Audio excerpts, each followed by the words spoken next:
Hello friends, welcome back to my channel Rikta's blog 407। তো বন্ধুরা, কেমন আছো? আমি ভালো আছি। আজকে চলে এসেছি তাই তোমাদের জন্য একটা নতুন রেসিপি নিয়ে। আশা করি বুঝে গেছো সরঞ্জাম দেখে যে কি বানাতে চলেছি। গেস করো, অবশ্য থাম্বনেল দেখে তোমরা ধরেই নিয়েছো। আজকে বানাচ্ছি চিলি চিকেন। তার জন্য অবশ্যই চিকেনটা তো লাগবেই। তাই চিকেনটাকে সুন্দরভাবে ধুয়ে নিয়েছি, তারপরে দিয়ে দিচ্ছি আদা রসুন পেস্ট। এবার এক এক করে সমস্ত মশলা অ্যাড করে দেব। প্রথমে দিলাম হলুদ গুঁড়ো, তারপর এক এক করে জিরে গুঁড়ো, তারপর গরম মশলা পাউডার, তারপর দই, ডিম, এগুলো সব কিছু অ্যাড করব। তোমরা প্লিজ দেখে নাও, আর আমি বাকিটা তোমাদের এখানে লিখে দিয়েছি, তো আশা করি কোনো প্রবলেম হবে না। তারপর এগুলোকে সবগুলোকে ভালোভাবে মিক্স করে কিছুক্ষণ আমি রেখে দেবো। তো পুরো ভিডিওটা দেখতে থাকো।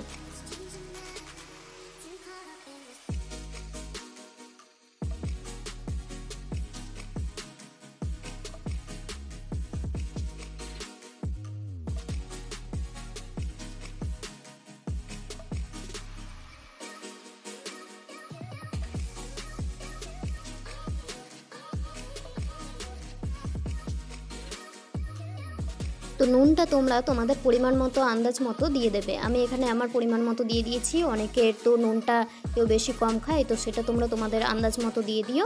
আর এবার আমি কর্নফ্লাওয়ারটা দিয়ে ভালোভাবে ম্যারিনেট করে নেব।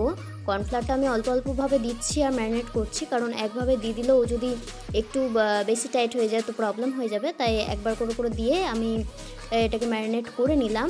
এরপরে কিছুক্ষণ রেখে দেবো, তারপর আমি ভেজে নেব। তো এখন ভাজার জন্য দিয়ে দিয়েছি। দেখে নাও, ভাজাটা দেখেই বেশ জিভে জল চলে আসছে। যাই হোক, খেতে মন যাচ্ছে, কি আর করা যাবে। খাওয়া তো হয়ে গেছে, তোমরা বানিয়ে খেয়ে নিও, ঠিক আছে?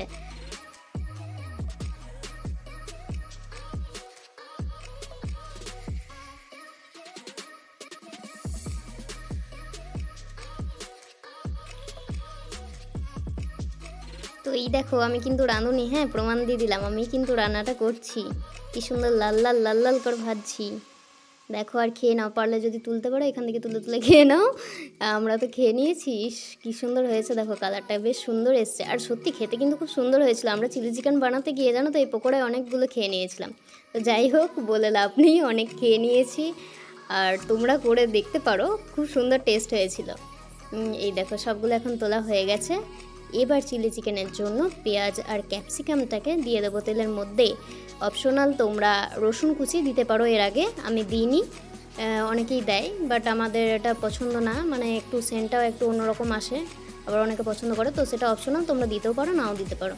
এখন আমি এগুলোকে ভালোভাবে ভেজে নেব। এবার এটা একটু নুন দেব, যাতে একটু সেদ্ধ সেদ্ধ ভাব হয়ে যায়, তাড়াতাড়ি ভাজাটাও হয়ে যায়, তো সেই কারণে। তো এবার আমি একটা বোলের মধ্যে দিয়ে দিচ্ছি green chilli sauce, tomato sauce আর হচ্ছে সোয়া সস। এই তিনটে একসাথে মিক্সড করে আমি দিয়ে দেবো ওখানে। তো ওটাই কিন্তু পেঁয়াজ আর ক্যাপসিকামটা ভাজা হওয়ার পরই দেবো, না হলে ভাজা যদি না হয় ঠিকঠাকভাবে তাহলে কিন্তু একটা অন্যরকম সেন্ট ওঠে। তো তাই ওটা ভালোভাবে ভেজে নেওয়ার পর দেবে। আমার এই দেখো, সোয়া সসটা দিতে গিয়ে দেখছো পড়ে গেল একটু।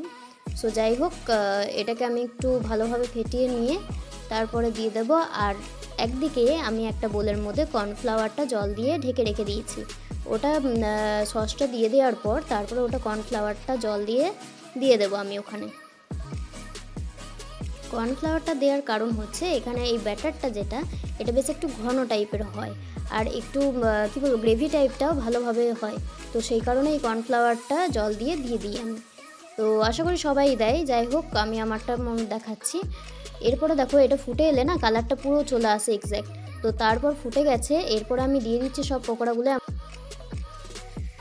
এই হচ্ছে রান্নার লাস্ট ফিনিশিং। এটাকে এবার ভালোভাবে মিশিয়ে সুন্দরভাবে ফুটিয়ে এরপরে নামিয়ে নিলে গরম গরম সার্ভ করে দাও। রুটি বা লুচি, যে যেটার সাথে খেতে পছন্দ করো, তো সেটার সাথে নিয়ে সুন্দরভাবে খেয়ে নিতে পারো। আর টেস্টটা আমাদের কিন্তু খুব সুন্দর হয়েছিল। আর একটা কথা যেটা আমি দেখাতে ভুলে গেছি, সেটা হচ্ছে এখানে কিন্তু তোমরা চিনিটা অ্যাড করবে। চিনিটা আমার ভুল হয়ে গেছে দেখানো, হয়তো সেই টাইমটা আমার মনে পড়লো না। তো চিনিটা কিন্তু তোমরা অ্যাড করবে তোমাদের পরিমাণ মতো, ঠিক আছে? এখানে কিন্তু আমি চিনিটা অ্যাড করেছিলাম। এই দেখো, সুন্দর ফুটছে টুকবুক টুকবুক করে, খুব সুন্দর হয়ে গেছে টেস্টি। তো চলো, যারা খেতে পারবে খেয়ে নাও গরম গরম। টাটা। আজকের ভিডিওটা এখান পর্যন্ত। যদি ভালো লেগে থাকে অবশ্যই চ্যানেলটা সাবস্ক্রাইব করে ফেলো, আর নতুন হয়ে থাকলে অবশ্যই সাবস্ক্রাইব করে দাও। টাটা।